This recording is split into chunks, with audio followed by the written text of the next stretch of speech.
اسلام آباد high court نے اقدام قتل کیس میں فیصلہ دیتے ہوئے واضح کر دیا کہ ایک بار ٹریگر دبا دیا جائے اور نشانہ لگ جائے تو ملزم کا ارادہ واضح ہو جاتا ہے۔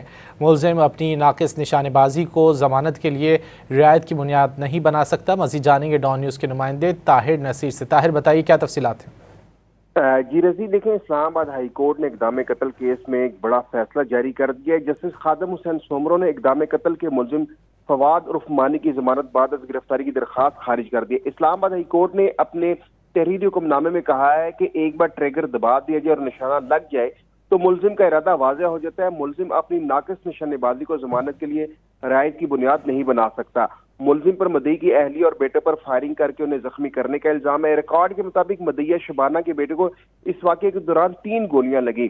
تحریری فیصلے میں کہا گیا کہ دوران تفتیش ملزم کے قبضے سے واردات میں استعمال ہونے والا پستول بھی برآمد کیا گیا۔ زخمیوں کو پہلے اسپتال منتقل کر رہا ہے۔ قدرتی عمل ہے، چند گھنٹوں کی تاخیر سے کیس پر کوئی فرق نہیں پڑتا اور دفعہ 324 PPC میں جسم کے نازک یا غیر نازک حصے کی کوئی تفریق نہیں۔ تحریری فیصلے میں یہ بھی کہا گیا کہ گولی کا رخ حملہ آور کے اختیار میں نہیں ہوتا۔ پولیس فائل کے مطابق ملزم فواد عرف مانی کے خلاف پہلے بھی 4 دیگر مقدمات درج ہیں۔